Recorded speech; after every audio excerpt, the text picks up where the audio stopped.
Defense in each of the last 3 games, and it's blocked. Up into the air and spinning inside the 10, picked up and a touchdown. Hufanga got the return for the touchdown after the block by Jordan Willis.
What's going on, dudes and dudettes? So yes, of course, when I put up the video Friday, USC got another transfer portal guy in running back Travis Dye, who I mentioned was a possibility from Oregon, and he looks like he's coming back home. He actually went to Norco High School, so of course USC let him get away, but now he's back home, so we'll see what he can do. I think he has at least 1 year of eligibility left, but you know, going into a running back room with not that many guys, so yeah, none of these guys are going to leave, hopefully, that are already on the team, but he's a good addition, in my opinion. And once again, he's still from one of your rivals in the conference.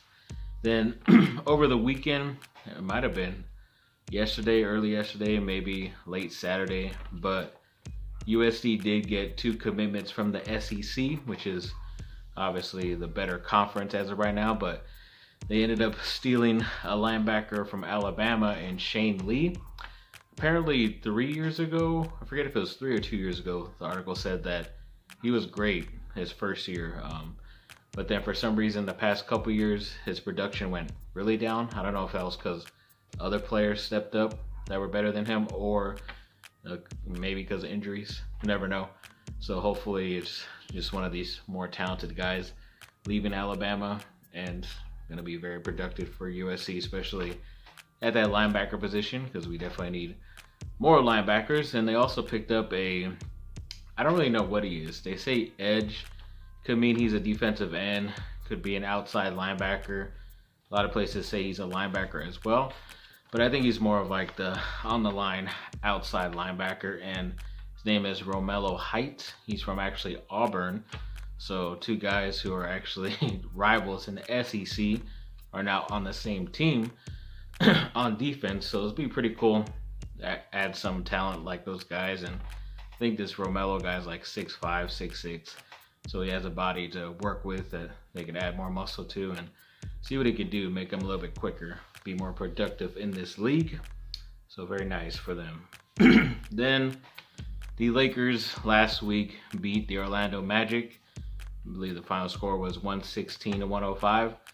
They ended up winning this by at least a couple points, but I don't know, it seemed pretty close throughout. It just also seemed like a game the Lakers weren't going to lose either way, but it just felt like they should have killed them by way more points just because of how bad Orlando is, even though they have some players, but not that many guys were healthy that game.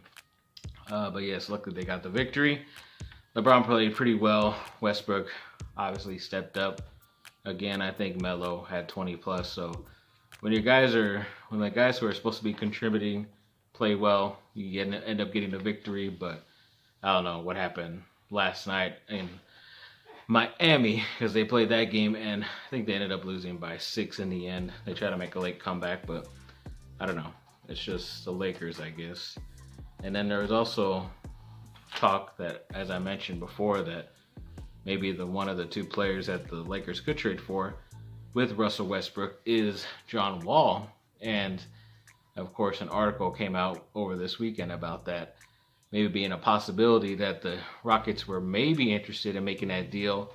They're not interested in Westbrook, but they don't mind getting rid of a guy's contract was similar to Westbrook and John Wall's, and then maybe buying out Westbrook or trading him to another team, maybe. But they do want the Lakers to give up like at least a first round pick, which Lakers are probably not going to do, since it's their only like future first round pick that isn't traded away yet or going to be swapped with New Orleans. So yeah, overall it's pretty crazy idea. Hopefully they're able to get him with like a couple second round picks instead of the first round, but you never know. So we'll see about that.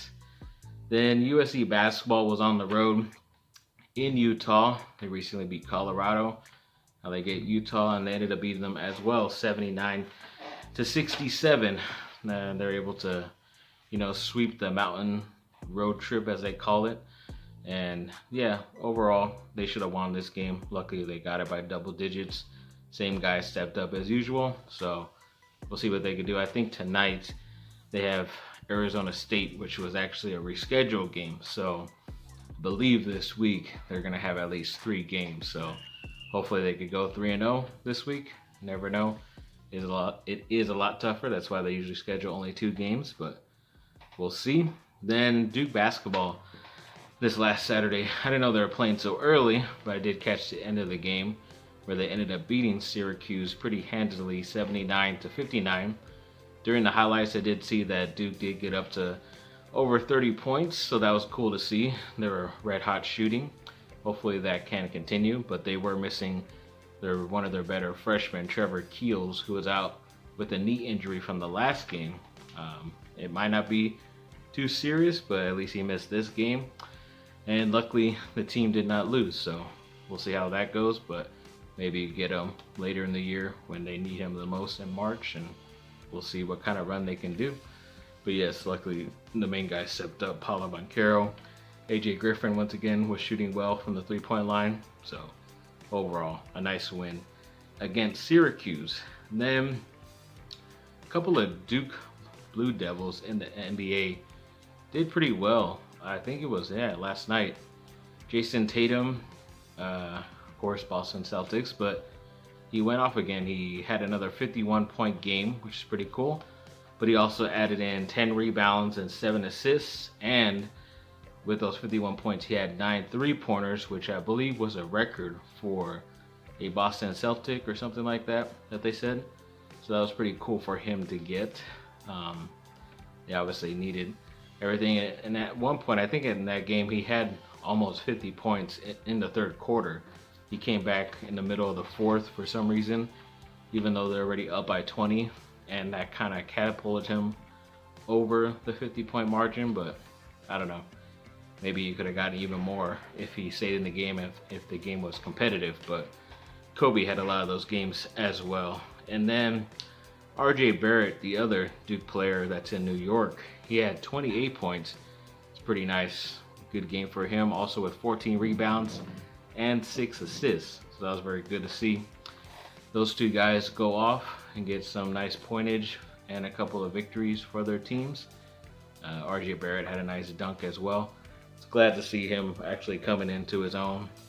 I think it's his 3rd season, right, with Zion. So, yeah.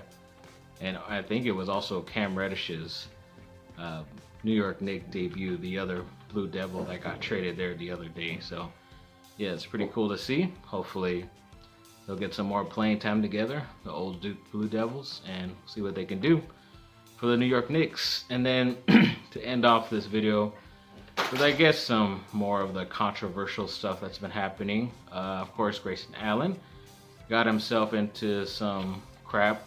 I believe it was Friday. Yeah, Friday against the Bulls.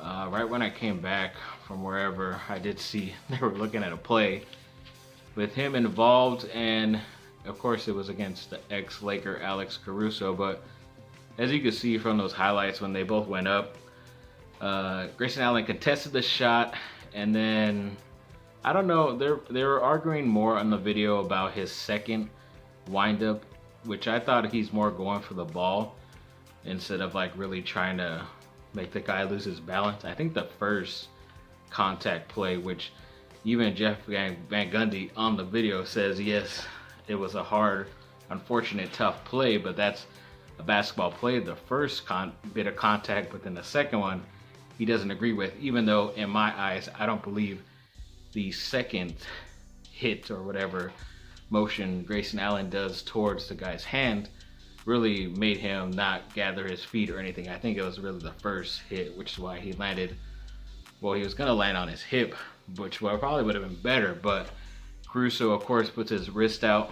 I think he ended up getting surgery a couple days later, and it's gonna miss like 4 to 6 weeks, which does suck. And I think the NBA ended up suspending Grayson Allen as well for 1 game, which is pretty crazy. But I mean, I don't remember Solomon Hill getting suspended a game last year for the Hawks when he injured LeBron James's ankle. So, and that was a pretty dirty play, a lot more dirty than this one, which is more basketball related. But I don't know, it's Grayson Allen.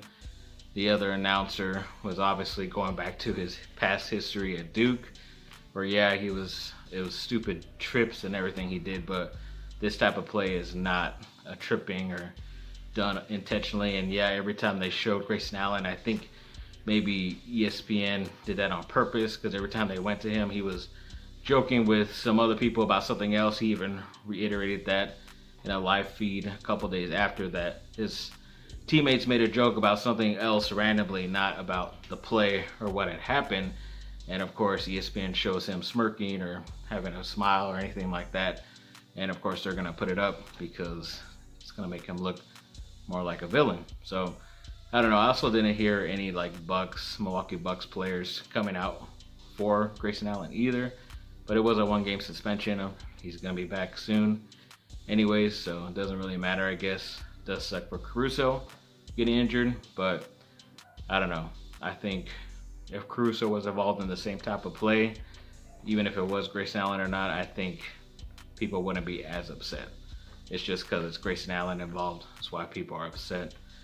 At least as they call it, a white-on-white crime. So can't really get that mad. So thanks for watching, people. Like and subscribe. Comment down below. Let me know what y'all think. Have a great rest of your day. Bye.